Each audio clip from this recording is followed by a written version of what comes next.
तो ये वास्तु भगवान कौन है, क्या है, वास्तु शास्त्र से उत्पत्ति कब हुई, काफी तपस्या की भगवान शिव जी की, ब्रह्मा जी की, विष्णु जी की, और तपस्या कर उनसे आशीर्वाद में जैसे उसको शक्तियां मिली उन शक्तियों का दुरुपयोग करने लगा, देवताओं को, मनुष्यों को, सभी को मारने लगा। ये कभी भी उल्टे नहीं सोना चाहिए, क्योंकि जब उल्टे सोते हैं तो घर में वास्तु दोष उत्पन्न होता है।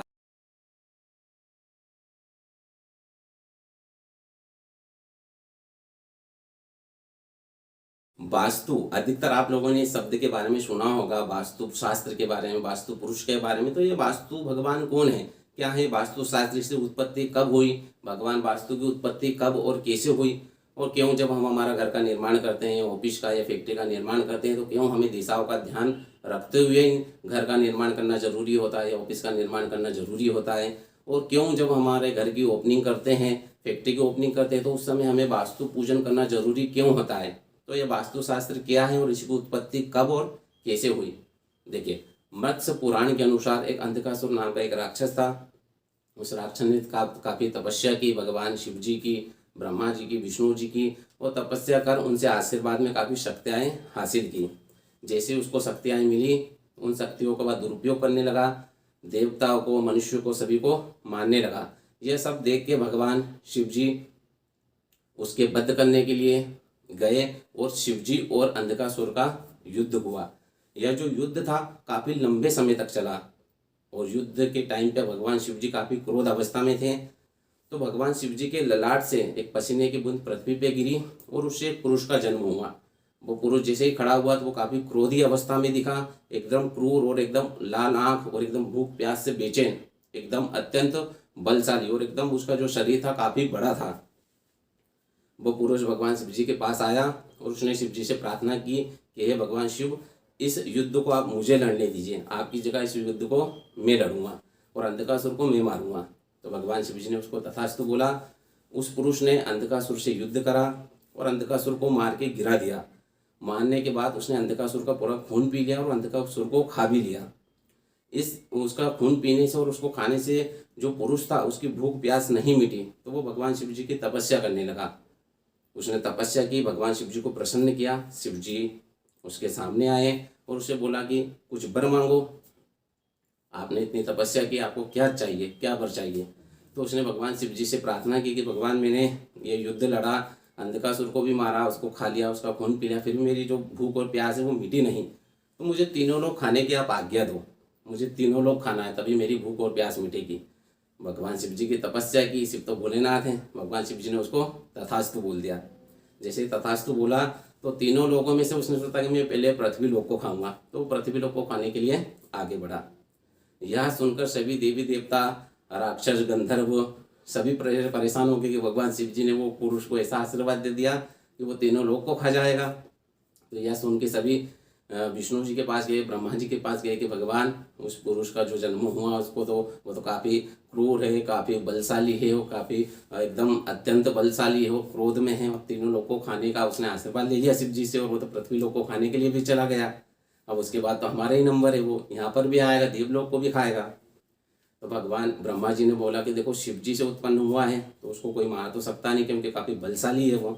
शिव जी से जिनका भी उत्पन्न हुआ वो काफ़ी क्रोधी, वीरभद्र, काल भैरव जिनका भी उत्पन्न हुआ, जो भी भगवान शिव जी के अंश से उत्पन्न हुए वो तो काफ़ी बलशाली होते हैं, उनको तो कोई भी नहीं मार सकता, वो कोई उनसे अकेला युद्ध भी नहीं लड़ सकता। तो सभी देवी देवता ने भगवान ब्रह्मा जी से पूछा कि भैया भगवान ब्रह्मा, अब हमें क्या करना चाहिए।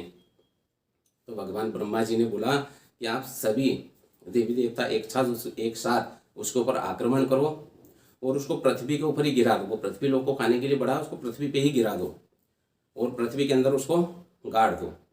भगवान ब्रह्मा जी की आज्ञा लेके सभी देवी देवता ने एक साथ उसके ऊपर आक्रमण करा। जैसे उसके ऊपर आक्रमण करा तो वो घबरा गया और पृथ्वी पे गिर गया। जैसे ही वो पृथ्वी के ऊपर गिरा तो उसके ऊपर सभी देवी देवता बैठ गए और उसको पृथ्वी के अंदर ही गाड़ दिया। जब वो पृथ्वी के ऊपर गिरा जो पुरुष तो उसका जो सिर था वह उत्तर और पूर्व के बीच वाला जो ईशान कोण होता है उस ईशान कोण में उसका सिर गया।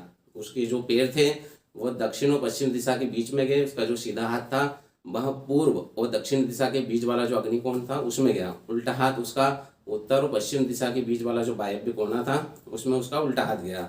इस तरीके से वो अधोमुख पृथ्वी पे गिर गया और सभी देवी देवता उसके ऊपर बैठ गए। फिर वो पुरुष चिल्लाने लगा कि मैंने तो भगवान शिव जी की तपस्या की थी, शिव जी से आज्ञा लेकर मैं पृथ्वी लोक को खाने के लिए आया था, तो आप सभी ने मुझे आक्रमण क्यों करा? आप सभी मुझे भोजन दो, वो मेरी भूख और मेरी प्यास मिटाओ। तब भगवान ब्रह्मा जी ने उसको आशीर्वाद दिया कि आज से आपको पृथ्वी पे गिराया है, पृथ्वी पे आपको गाड़ा है, तो आज से आप पृथ्वी के स्वामी होते हैं, भूस्वामी आज से आप खिलाओगे, पृथ्वी का आधिपत्य आज से आपको मिलेगा, और आज से आपका जो नाम है वो वास्तु पुरुष रहेगा। और जो भी व्यक्ति भवन का निर्माण करेगा इस पृथ्वी पे, भवन का, फैक्ट्री का, किसी भी चीज़ का, छोटे से बड़ा कोई भी निर्माण करेगा, तो वह व्यक्ति, वो जो घर का या जिसकी वो जमीन रहेगी, वो जो स्वामी रहेगा, उस समय वो आपका पूजन करेगा और आपको भोजन के माध्यम से, हवन के माध्यम से आपको वो भोजन करके आपको तृप्त करेगा, और आपकी जो भूख प्यास है वो उसको पूजन के माध्यम से शांत करेगा। तो इसलिए उस समय भगवान वास्तु की उत्पत्ति हुई और उसको पृथ्वी पे गाड़ा। इसलिए कोई भी व्यक्ति जब भवन का निर्माण करता है या नए घर का ओपनिंग करता है, तो उस समय पूजन के माध्यम से, क्योंकि जो भी देवी देवताओं का पूजन करते हैं, हवन करते हैं, तो उस समय भगवान वास्तु भगवान का पूजन होता है, और पूजन के माध्यम से, हवन के माध्यम से उसको भोजन दिया जाता है और उसको तृप्त किया जाता है। अगर कोई भी व्यक्ति यह नहीं करता है तो फिर उसको भगवान वास्तु जो होता है वो परेशान करते हैं, उससे घर में कभी भी घर की उन्नति नहीं होने देते हैं, और घर के हर एक व्यक्ति को परेशान करते हैं। धन, व्यापार या किसी प्रकार के अकाल मृत्यु या अनेक नाना प्रकार की जो भी परेशानी, जो विपदा वगैरह है, वो वास्तु पुरुष उनको परेशान करता है। जो भवन निर्माण करते टाइम या फैक्ट्री या ऑफिस के निर्माण करते टाइम वास्तु को शांत नहीं करता, उसको तृप्त नहीं करता, उसको भोजन नहीं देता है, या उसके नाम का उसका हवन पूजन नहीं करता, उसको भगवान वास्तु परेशान करते हैं। तो इसलिए भगवान वास्तु की उत्पत्ति हुई। और हमें जो घर का निर्माण करते हैं तो उस समय दिशाओं का ध्यान क्यों रखना चाहिए? क्योंकि जो वास्तु जो पुरुष है वो जिस समय पृथ्वी पे गिरा तो उसका सिर है वो ईशान कोण में गया, तो इसलिए ईशान कोण में जो उसका सिर था, तो खाने की चीज़ें जो जल अपन पीते हैं, तो जल का जो स्थान है वो ईशान कोण में दिया जाता है। सीधा हाथ उसका अग्नि कोण में गया। अग्नि देवता जब वो वास्तु पुरुष पृथ्वी पे लेटा तो उसके शरीर को और जो देवता जिस दिशा में बैठे हैं, जैसे अग्नि कोण में अग्नि देवता बैठे तो वहाँ अग्नि का या अपन रसोई या किचन बनाते हैं। उत्तर दिशा में कुबेर देवता धन के देवता बैठे हैं, तो इसलिए तिजोरी, अलमारी वगैरह, धन से संबंधित, ज्वेलरी से संबंधित, पैसे से संबंधित कुछ भी चीज़ हम उत्तर दिशा में रखते हैं। ईशान में ईश्वर भगवान शिव जी का वास हुआ, तो इसलिए पूजन का जो स्थान होता है वो हम ईशान कोण में रखते हैं। तो जो देवता जिस दिशा में उस समय विद्यमान हुए, उस दिशा के अनुसार हम भवन का निर्माण करते हैं, और इसलिए वास्तु भगवान का पूजन किया जाता है। और देखिए, जो वास्तु पुरुष जो अधोमुख पृथ्वी पे लेटा, इसलिए कहते हैं कि घर में कभी भी जब आप सो तो आपके बच्चे या आप खुद कभी भी उल्टे नहीं सोना चाहिए, क्योंकि जब उल्टे सोते हैं तो घर में वास्तु दोष उत्पन्न होता है। तो इस प्रकार से भगवान वास्तु की उत्पत्ति हुई। तो इसलिए भगवान वास्तु जो पुरुष है वो भूस्वामी है, इसलिए कभी भी भवन का निर्माण करो तो वास्तु शास्त्र के अनुसार करना जरूरी होता है। और उस समय वास्तु का पूजन कर भगवान वास्तु को, जो भूखा प्यास से जो बेचैन है, उसको तृप्त करना जरूरी होता है। और जो व्यक्ति ऐसा नहीं करता है उसको भगवान वास्तु परेशान करते हैं। इस कारण से और इस तरीके से भगवान वास्तु की उत्पत्ति हुई, और इसलिए हमें वास्तु का पूजन करना जरूरी